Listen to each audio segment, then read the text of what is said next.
বাংলাদেশ সবাইকে নিয়ে এবং এই ধারণা থেকে তারেক রহমান সাহেব কিন্তু জিয়া রহমান সাহেব যেভাবে করেছেন, দেশনেত্রী বেগম খালেদা জিয়া যেভাবে করেছেন, উনি তো সংসদীয় গণতন্ত্র সবাইকে নিয়ে করেছেন। এরশাদের বিরুদ্ধে শুরু থেকে শেষ পর্যন্ত আন্দোলন উনি একাই করে গেছেন, এবং পরবর্তীতে ১/১১ পরে উনি নিজের জীবনের ঝুঁকি নিয়ে উনি গণতন্ত্রের পক্ষে অবস্থান নিয়ে জেল জুলুম এবং জীবনের জন্য ওনাকে লড়তে হয়েছে। পরবর্তীকালে উনি এই ফ্যাসিস্ট সরকারের আমলে অবিচল থেকে গণতন্ত্রের প্রতি অবিচল থেকে, দেশের মানুষের অধিকারের প্রতি অবিচল থেকে, মানুষের মালিকানা, দেশ বাঁচাও মানুষ বাঁচাও চিন্তায় অবিচল থেকে নিজের জীবনের ঝুঁকি নিয়ে এখনো জীবন যুদ্ধ নিয়ে লড়ছেন শুধুমাত্র বাংলাদেশকে ফিরে পাওয়ার জন্য। তারেক রহমান সাহেব এই যে সংহতি ভালোভাবে ধারণা করছেন, উনি পুরো জাতিকে চিন্তা করছেন, কোন গোষ্ঠীকে চিন্তা করছেন।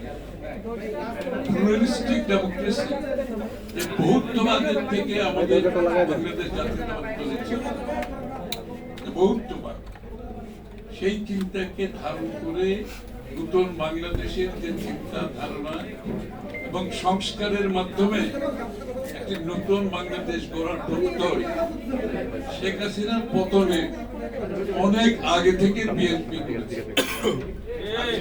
আজকে তো অনেকে সংস্কারের কথা বলছেন, মনে হচ্ছে সংস্কার একটা নতুন বিষয়। বিএনপির জন্য সংস্কার কোনো নতুন বিষয় না। 6 বছর আগে দেশনেত্রী বেগম খালেদা জিয়া ভিশন 2030 মাধ্যমে সংস্কারের কথা বলেছেন। বাংলাদেশকে নিয়ে আমাদের ভবিষ্যতের ভাবনা দেশনেত্রী বেগম খালেদা জিয়া 6 বছর আগে, যারা আজকে নতুন নতুন সংস্কারের কথা বলছেন তাদের অবগতির জন্য আমি বিষয়টা বলছি। জনাব তারেক রহমান সাহেব 1 বছর অধিক বেশি সময়ে 31 পয়েন্ট সংস্কারের প্রস্তাব দিয়েছেন, এবং আপনারা সবাই জানেন 31 পয়েন্ট সংস্কার উনি আবারও জাতীয় সংহতি, জাতীয় ঐক্যের মাধ্যমে 31 পয়েন্ট কিন্তু বিএনপি একা করে। আমাদের এখানে আমাদের যুগপৎ আন্দোলন যতগুলো দল ছিল সবাইকে নিয়ে আমরা 31 পয়েন্ট করেছি। অর্থাৎ ওই যে সংহতি, জাতীয় ঐক্যের চিন্তা তারেক রহমান সাহেব সবসময় করে আসছে। বিএনপি একা নয়, বিএনপি একা তো বাংলাদেশ না, বাংলাদেশ তো সবাইকে মিলে। এই চিন্তার জন্য মাধ্যমে উনি বলেছেন আমরা সকলে মিলে সংস্কার প্রস্তাব দেই, যাতে জনগণের মধ্যে আস্থা থাকে। এটা বিএনপির একা সংস্কারের বিষয় না, এটা সমস্ত জাতির ঐক্যবদ্ধ একটি চিন্তার প্রতিফলন। এর বাইরে ছিল শুধু আওয়ামী লীগ এবং তার কয়েকজন দোসররা, আর সবাই কিন্তু 31 পয়েন্ট সংস্কারের সাথে ঐক্যবোধ পোষণ করে আমরা সবাই মিলে সেই সংস্কারের কথা বলেছি 1 বছর অধিককাল সময় আগে। তাদের অবগতির জন্য বলছি, শুধুমাত্র তাই নয়, তারেক রহমান সাহেব শুধু সবাইকে মিলে ঐক্যবোধের পরিপ্রেক্ষিতে সংস্কার প্রস্তাব দেয়নি, এটা বাস্তবায়নের চিন্তা করেছেন। কিভাবে?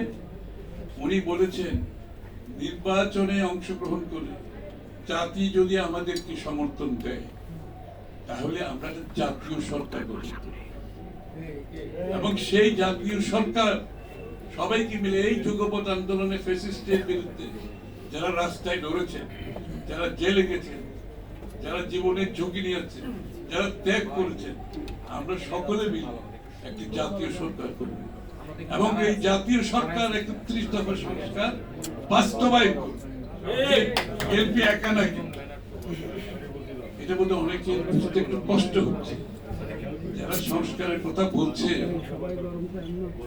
আসলে তাদের সংস্কার নিয়ে চিন্তা ভালো, কিন্তু সংস্কারের নিয়ে যদি চিন্তা করতে হয় তাহলে জাতীয় ঐক্যমতের ব্যাপার আছে। আর সবচেয়ে বড় কথা হচ্ছে সংস্কারের সাথে জড়িত গুরুত্বপূর্ণ বিষয়টি হচ্ছে জনগণের সমর্থনে আপনার সংস্কার, জনগণের আস্থা নিয়ে আপনি সংস্কার, জনমতের পরিপ্রেক্ষিতে আপনি সংস্কার, সেটা একমাত্র সম্ভব একটা নির্বাচিত সরকারের। অনির্বাচিত কোন সরকার নিজের চিন্তা ভাবনায়, নিজের ধারণায়, নিজের দর্শনে তারা কোন সংস্কার সেভাবে করার কোন সুযোগ নেই। সংস্কারটা করতে হবে যেই সমস্ত বিষয়ে জাতীয় ঐক্যমত আছে সেগুলো তারা করতে পারে, এবং আমাদের বিএনপির পক্ষ থেকে আমাদের কোনো আপত্তিও নাই। শুধুমাত্র সেই কয়টি সংস্কার, যে সংস্কারের মাধ্যমে আমরা গণতান্ত্রিক অর্ডারে দ্রুত ফিরে যেতে পারি, এবং সেটি জাতীয় ঐক্যমতের পরিপ্রেক্ষিতে। বাকি সংস্কারের জন্য দাবি দেশের জনগণের কাছে যেতে হবে ভোটের মাধ্যমে। প্রত্যেকটি দল জনগণের কাছে যাবে তাদের নিজস্ব প্রস্তাব নিয়ে, জনগণ সিদ্ধান্ত দেবে। পার্লামেন্ট আগামী সংসদ সেটা সেই সংস্কারগুলো সংসদে পাশ করবে, কোনো সমস্যা তো নেই।